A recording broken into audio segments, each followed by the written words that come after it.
So I love redstone doors. I love building them up. I love trying to come up with new designs. And today we're going to be taking that to the next level. We're going to be building a TNT cliff door. And what that means is I want to build up a system where we press a button, our cliff side will get blown up by TNT, revealing an entrance. But then, through the use of stone generators under the ground, our cave, or rather our cliff, would be regenerated to look like a cliff side again.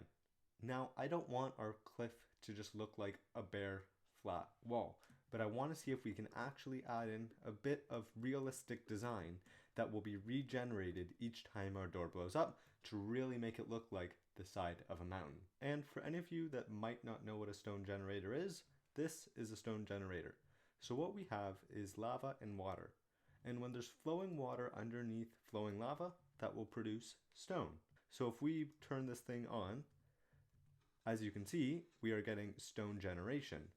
Now, the way I have two pistons set up here is that if this gets completely filled up with the piston push limit, which would be 12 blocks, then the stone will automatically start filling up a new row. So we could create a whole wall of generation this way. And so we can take this concept and apply it to our cliff wall here.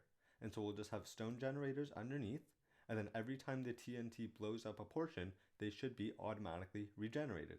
But first things first, let's get digging. So we need a bunch of space for our stone generators. We're going to need somewhere where we actually drop down TNT, and then we're going to have an entrance going into our cave. So we have plenty of space down below for our stone generators, and then about right here we'll have our cave wall, and then we'll have plenty of room for TNT dropping in the top, and then a passage leading off into a secret base. I think it would actually be a good idea to figure out where our TNT is going to blast, so that way we know what exactly we need to regenerate. Alright, so that is way too far down. So what I'm trying to do is make a system where we would drop our TNT, the pistons would hold it here for a sec, and then drop it when it's about to explode, although we don't really have that much space to work with because the outside's right there. Well, the TNT holding system worked a bit too well. It did blow up, but it also blew up all of our redstone with it. So we're on the right track. So unbeknownst to me at this time, blowing up is going to be a reoccurring theme in this video. It's a little bit. Oh. So after many, and I mean many, failed attempts at trying to get the right timings for the TNT, or just trying not to blow up the machine itself, I've finally come up with something. So first of all, I moved the design a bit farther up, which is why we have a bit of a gap here, so we'll just have to cover that up at the end. And I've changed up the design, so this is a really neat hopper clock.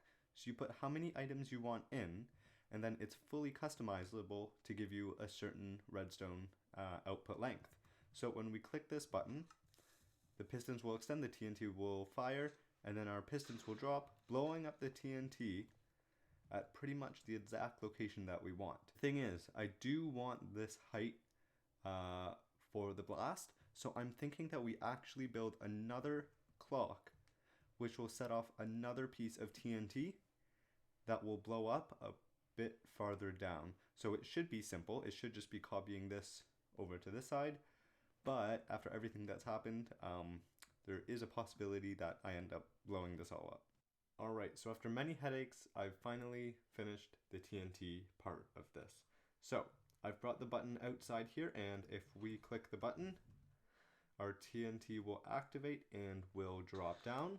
And so we have one explosion, but I thought that this wouldn't quite be a big enough hole, so we actually have a second explosion.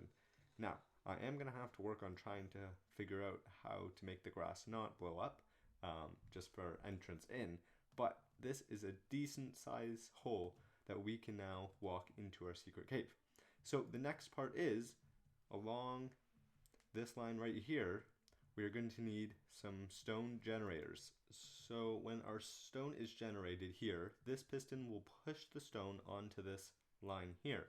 And then these pistons will be constantly pushing up. So we'll have stone coming in from both sides and then being pushed up to make our wall. Now, there was just one thing that I wanted to mention. If you guys do like these sort of redstone challenge videos, let me know down below because I want to know what you guys want to see in the future. If you have any recommendations for future videos or future challenges that we can take on, I'd love to hear it. So just comment down below if you do want to add in a suggestion. Alright, so we have one stone generator in place, as you can see here. So if we remove this block, you can see that stone will be generated and pushed along our piston line here. So the next thing we need to do is just put one on the other side, and then we can have these bottom pistons pushing up as the stone is being generated. And both of them are now in place. So if we delete some blocks here, you can see that they are both functioning to push blocks towards the middle. So now all we have to do is activate these bottom blocks here. And there we are. So we are actually all finished with the stone generators down below. So one thing to mention is that you do get some cobblestone pieces. There's not much you can do about that, but it does kind of actually fit in with the design. And if we put some cobblestone around here, it would actually look really good. But if we give this a test, you can see that it is all fully functional. So we will click the button. Our TNT will come down in 2 sets. So there's the first one, and then it will actually start automatically generating, but that won't be a problem when our second one comes down. So our pathway opens up completely. As you can see, the TNT or the stone will get filled up by rows, and then once one row is filled, it will move on to the next one. Now, I gotta say, I am having a lot of fun with this. I know there were some hiccups at the start, but now that we're getting things going, I think when we get the full thing all completed, it's gonna look really cool. The plan for the second layer here is that we'll just have pistons sort of spaced out every few blocks, but then they're also going to be set down a bit. So that way our stone lines aren't going to go all the way up 12 blocks, but some might only go up like 5 or 4. We'll actually see how it comes out. It might be a bit harder than I'm thinking, but let's give it a try. So we're actually going to have 1, 2, 3, 4, 5 more stone generators that's going to fill up each level of pistons. So I built it all up. It was pretty smooth sailing. We didn't really run into any problems, which actually means we're all done. So I tried to tidy up the mountain a bit. I don't think it looks too bad.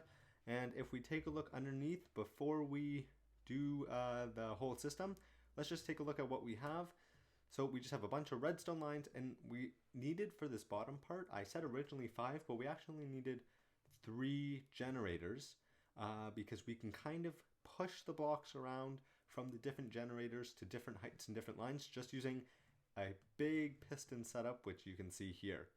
So that was actually a bit easier than I thought it was. And then another thing we did was also add in some more TNT to drop, just because as soon as the TNT drops, the blocks get pushed right back up. So we need a bit more TNT to make sure that we have the whole entrance blown out.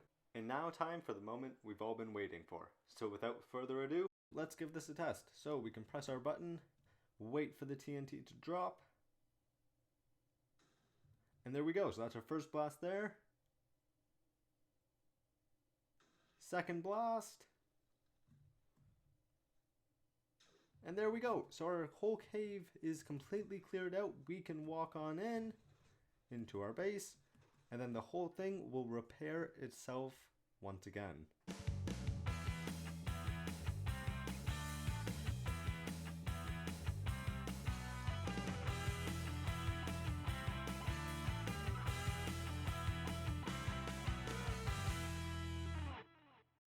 So ladies and gentlemen, that's going to do it. So I really hope that you enjoyed this video.